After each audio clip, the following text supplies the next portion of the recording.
పూరా లోకల్. నమస్తే, welcome to పూరా లోకల్. ప్రస్తుతం మనం బీజేపీ రాష్ట్ర ప్రధాన కార్యాలయంలో బీజేవైఎం ఆఫీస్ సెక్రటరీ అరవింద్ తోటి ఉన్నాము. మనం పేరుకే జాతీయ పార్టీ కానీ జూబ్లీహిల్స్ ఉప ఎన్నికల్లో నిలబెట్టడానికి ఎమ్మెల్యే క్యాండిడేట్ దొరకట్లేదని అటు ప్రచారం జరుగుతుంది బయట. ఎట్లా చూస్తారు మరి ఆ ప్రచారాన్ని? ఆ ప్రచారం ఓడి చేస్తుండో ఇక మీకు తెలుసు, పలికి మానిన వెదలు ప్రచారం చేస్తారు. భారతీయ జనతా పార్టీ 17 నుంచి 18 రాష్ట్రాల్లో అధికారంలో ఉంది. మాకు మంచి క్యాండిడేట్లు ఉన్నారు, సమయం ఉంది. ఈరోజు కూడా మా రాష్ట్ర నాయకులు పెద్దలందరూ కూర్చొని జూబ్లీహిల్స్ బై ఎలక్షన్కి సంబంధించిన ఒక మీటింగ్ తీసుకుర్రు. చాలామంది 10-15 మంది పేర్లు ఉన్నాయి. మంచి నాయకులు, ప్రజలలో ఉండి ప్రజల పక్షాన పోరాడిన నాయకులు ఉన్నారు. సో మంచి క్యాండిడేట్ని సెలెక్ట్ చేసి అక్కడున్న సమీకరణాలను బట్టి మంచి క్యాండిడేట్ని సెలెక్ట్ చేసి 2-3 రోజుల్లోనే క్యాండిడేట్ని డిక్లేర్ చేస్తారు. తప్పకుండా భారతీయ జనతా పార్టీ జెండా అనేది జూబ్లీహిల్స్ గడ్డ మీద ఎగిరేస్తుంది. ఎందుకంటే మీరు చూడుర్రి, జూబ్లీహిల్స్ అనుకొని ఖైరతాబాద్ నియోజకవర్గం ఉంది. ప్రభుత్వ భూమిలో హిందూ మతానికి చెందిన పెద్దమ్మ తల్లి ఆలయం ఉందని చెప్పి కూల్చారు. కానీ జూబ్లీహిల్స్కి వచ్చేసరికి తురుకోలను జోకడానికి ప్రభుత్వ జాగ భూమిని ఇలా అయ్యే జాగిర్ అన్నట్టు బొందలగడ్డలకి ఇచ్చేసారు. ఇదెక్కడ న్యాయం? మేము తెలంగాణ రాష్ట్రంలో గ్రామ దేవతలు అంటే సెంటిమెంట్. ప్రతి ఒక్క ఊర్లో ప్రతి ఒక్క బస్తీలా గ్రామ దేవత ఆలయాలు లేనిది బస్తీ లేదు, ఊరు లేదు. అలాంటి గొప్ప ఆలయం పెద్దమ్మ తల్లి ఆలయం. అలాంటి ఆలయాన్ని కూల్చిరు. కానీ తురుకోలకు మాత్రం బొందలు పెట్టడానికి బొందలగడ్డ కోసం జాగనిచ్చారు. అంటే ఎంత దౌర్భాగ్యమైన ప్రభుత్వమే ఈ కాంగ్రెస్ పార్టీ మీకు అర్థమైపోతుంది.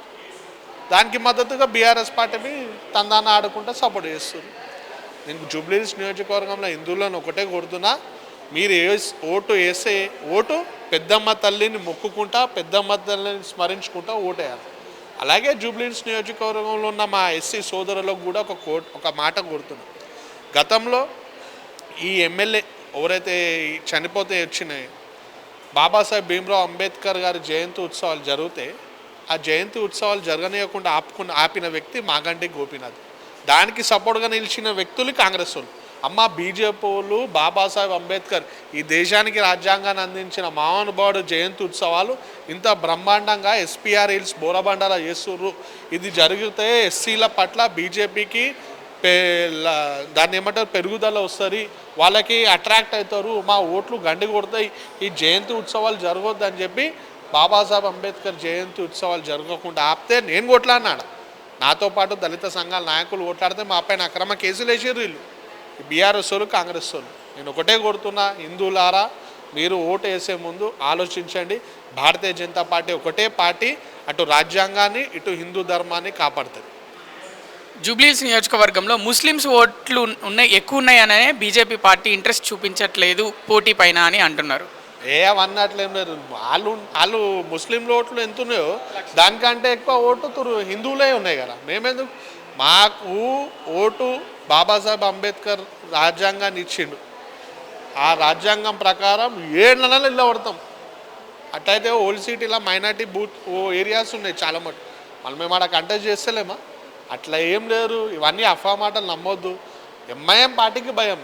ఎంఐఎం పార్టీ అనేది 5 ఏళ్ళకి ఒకసారి ఒక పార్టీతో ములాఖాత్ అవుతుంది. 10 ఏళ్ళు కేసీఆర్ గాంధీ జోక్కుంటూ తిరిగిర్రు, ఇప్పుడు రేవంత్ రెడ్డితో జోక్కుంటూ తిరుగుతారు. ఎందుకంటే రానున్న గ్రేటర్ హైదరాబాద్ ఎలక్షన్లో ఇలా కార్పొరేటర్ టికెట్లు కానీ మేయర్ పదవి ఇస్తారు, ఇలా బిచ్చం ఇస్తారని చెప్పి ఒక ఆశతోని ఎంఐఎం పార్టీని హోల్సేల్గా అమ్ముకుర్రు అన్నదమ్ములు.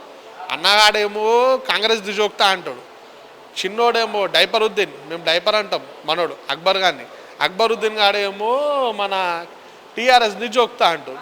ఈ ఇద్దరు తరాజు పట్టుకొని కూర్చురు, ఎవడు మాకు ఎక్కువ లబ్ధి చేస్తే అది జోక్దామని. అల్టిమేట్గా కాంగ్రెస్ వాళ్ళు ఎక్కువ తరాజులు ఇచ్చినట్టు, అందుకే అల్లరి జోక్కుంటే తిరుగుతారు ఎంఐఎం వాళ్ళు.